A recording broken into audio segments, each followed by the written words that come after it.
geometry. We have seen algebra rear its beautiful head in objectives prior to this one, and that's not going away. The reason why we started the year with roots is because this next one requires the algebra that you use to simplify and deal with square roots. CO4 is all about finding the distance between 2 points. CO3, we worked on calculating the midpoint, finding the average of the x's and the average of the y's. Here we're going to focus on distance, and the distance formula is derived from the Pythagorean theorem. We're not going to cover the Pythagorean theorem until PO39, so it's a ways out there. But when we get there, we're probably going to come back to this. I'd probably say on PO39, the Pythagorean theorem is very related to the distance formula. Remember that? Okay. But how would you define distance? How would you define distance? Yeah. The measurement of how much stuff is like in between, I guess, like a set point and another point. Okay. Put that in terms of geometry. Colin? The measurement between 2 points. Okay. Again, I'm going to put that in terms of geometry. Paul? What? Space and time. Space and time? No, that's not distance. That might be a scientific definition. Again, that might be a scientific definition. I would like the geometric definition. Sam? The measurement between 2 points. Okay, you're close.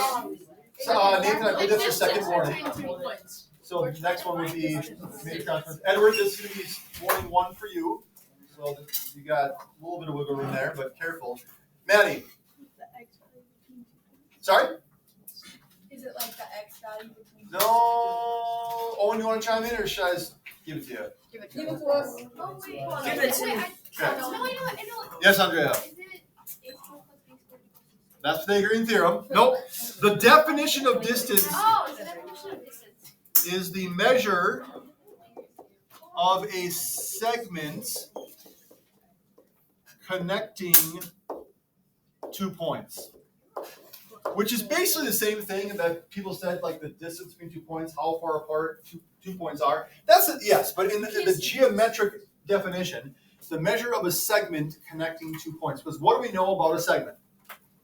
It's straight, right? I could, if I wanted to, find the distance between these 2 points, right, by going over here and down here and whatever else and back over there. Okay, when you say how far away it takes to get to like your target, your house, or whatever, right? It's very rarely a straight line. When you say how far apart they are, we want to go straight there, and so that's why I'm using the term segment. Yes, Sam, do you have a complaint? You can't define distance by using distance. The word distance. I didn't use the word distance. I said the measure of a segment Well, what you just said. connecting 2 points. Well, use that one then. Yes, Andrea. Have what? Yes, you will. Okay. I don't know yet. So the distance formula, okay? It's going to be, you know it's going to be good. We start out just like this. Cormac, Garrison, you're going to want to pay attention to this part up here. Okay? The square root of the difference of your x values squared plus the difference of your y values squared. Okay? x1 minus x2, that difference squared, plus y1 minus y2, that difference squared. Now, we've talked before about how a distance can't be negative. How does this formula guarantee you will not get a negative answer? This is a question on your test. How does this formula guarantee you will not get a negative answer, Ethan? Because the squaring, okay? Even if you get a negative number in between the parentheses, when you square that negative, you'll always get a positive. Even if you get a negative number here with the y's, you square that, you'll always get a positive. And if you're guaranteed to get a positive from your parentheses after squaring, you add those 2 positives together, you're never going to get a negative result. Okay? So it's impossible to get a negative answer from the distance formula because of that squaring piece. Colin? Instead of having the squares on the roots, couldn't you just have absolute value? No, because we do need that squared value. But it's just being rooted. Yes, however, if we're squaring two different sums and then rooting, or squaring two differences and rooting those sums together, the order of operations, we can't do it the way that you're thinking, unfortunately. Okay. Let me. Yeah, we come up with an example like I can easily do. Then we can throw it out there, but no. All right, everyone got that written down? Okay, let's practice. 9, 7, and 4, 8. I know it. Is it? We have x1, x2, y1, and y2 here. Our formula states that. No. Yeah. Oh, sorry, you're right. Whoopsie, Yeah. whoopsie. What? Whoopsie. I'm gonna give myself a little bit of a break today because I was at the game last night and traveled all night just to get here at 7:25. I wore this to the game and traveled all evening just to get back by 7:25. So anyway, so we're gonna take the difference of our x's, 9 minus 4. We're gonna square that. We're going to add to that the difference of our y values, 7 minus 8, and we're going to square that. Okay? Break this down a little bit. I'm going to take it step by step. What we get from 9 minus 4 is 5, which we're squaring. I'm not going to do it yet. Just going to take it step by step here. What we get from 7 minus 8 is negative 1. I'm going to square that. What's 5 squared? 25. I'll do that down below here. 5 squared is 25. What's negative 1 squared? Positive 1. And we're adding that together to get negative 26. I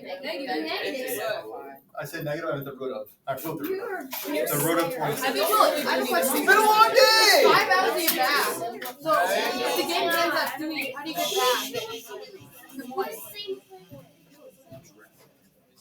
back? You already asked your football question, Paul. Okay. So now with the root of 26, that's the distance between those 2 points. We want to keep it an exact answer. Now that we've done roots, can we simplify the root of 26? Yes. How? We can't. Well, actually, you can't. You can. Okay. So root 26 is going to be your final answer. Think about what this is going to be as a decimal. Approximately what decimal? Let me go to the nearest 10. Approximately what decimal this work out to be, Nathan? Basically just 5. Basically 5, 5.1. That's what I was Okay. thinking of. It's So if 5. you wanted to go to decimal, you do that too. All right. Now, Colin, I do want to test what you said just to make sure that I'm answering that question correctly and understanding what you're saying. You're suggesting, and you don't need to write this part down here, but you're suggesting putting absolute value bars around your 9 minus 4 and absolute value bars around your 7 minus 8, right? Yeah. And then squaring that sum, Well, or having your squares outside here. no. I just didn't want the squares outside of it. You didn't want the squares all together. Yeah. So now you see why that's not Yeah. the right word. Yeah. So the squaring does need to be part of it. Okay. Oh, I didn't mean to clear that other part. Oh, that's right. Next one. We have x1 and y1 here, x2 and y2 here. Going to our difference formula, we're taking the difference of our x's, 10 minus negative 6. Be careful with that minus negative 6. We've seen this happen with formulas for slope before. When you subtract that negative number, it actually turns into addition. But we're adding to that the difference of our y values. Negative 11 minus negative 20. and we're squaring that. Okay, so 10 minus negative 6 is positive 16, which we're squaring. And negative 11 essentially plus 20 is 9, positive 9, which we are squaring that. So 16 squared is 256. What's 81? 9 squared is 81. And what is 256 plus 81? 337. 337. The square root of 337. The square root of 337. And so now we look at what can we simplify this by, if anything. 18.35. Well, again, we don't want the decimal answer. I want the answer simplified as a root. If we did go the decimal, about 18.3, 18.4, but in root form, can we simplify this? No. I don't know. I don't really want to. On your test, you will be required to write your answer in simplest form. So just run through your perfect squares. I mean, basically, you're wondering, does 4 go into it? 9, 16, 25, 36, 49, 64, 81, 100, 121, etc., etc. You can automatically rule out which numbers from this list? The even ones, because it's odd. So no even number will go into. You can rule out 25. Obviously, 25 doesn't go into 337. So, I mean, if you do a little logic, it's not that many to check.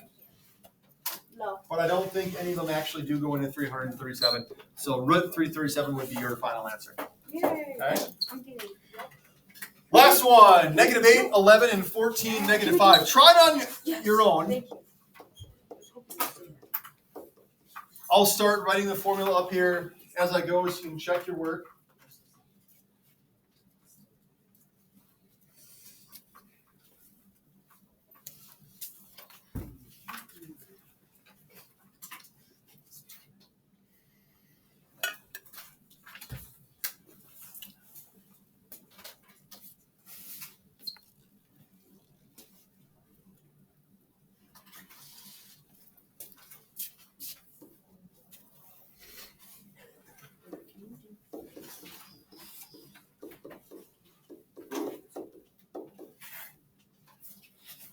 A negative work or no? For the second step, if you get a negative, would that work? You should not get a. You can get a negative number in your parentheses because when you square it, it comes out positive. So that's fine.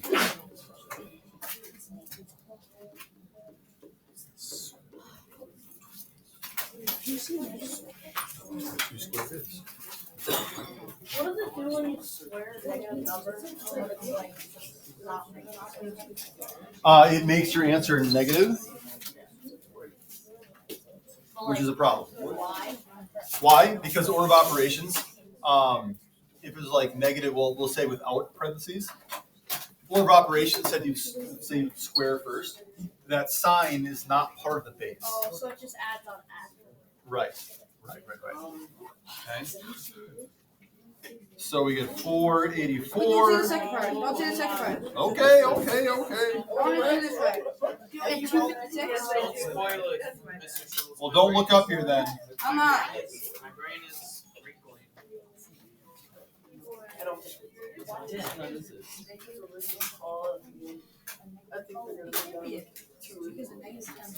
Did you simplify the answer, Schultz?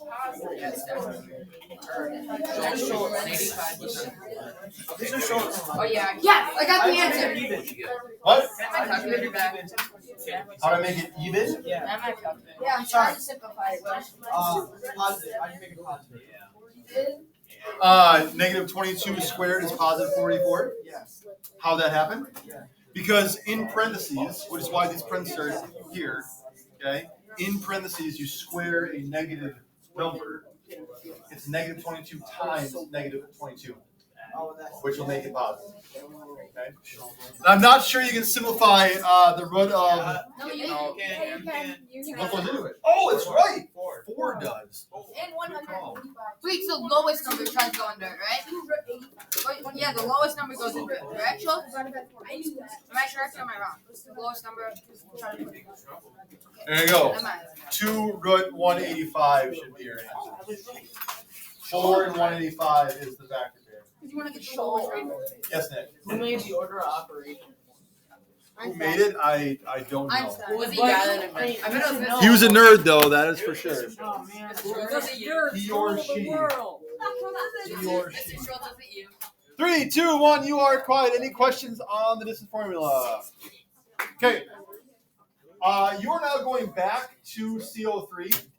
It says, take a look at the landmarks you built in your town in CO3. As mayor of this town, it is your job to construct sidewalks that connect all 4 buildings in a quadrilateral. We already did that when we corrected the homework. We did connect them all with segments, okay? If each unit of sidewalk is $65, how much of the town's budget will we be spending on sidewalks? Basically, you're looking to find the distance between each of the 2 points, right? And each hole represents a unit. So, for example, if the distance between the school and the church was, 20, it isn't, but it was 20, then you would be spending Wait. So like a square is 65 times 20, right, on sidewalks for that particular sidewalk. So you are going back here. You're looking at, let's see, 0, 8, -9, 4.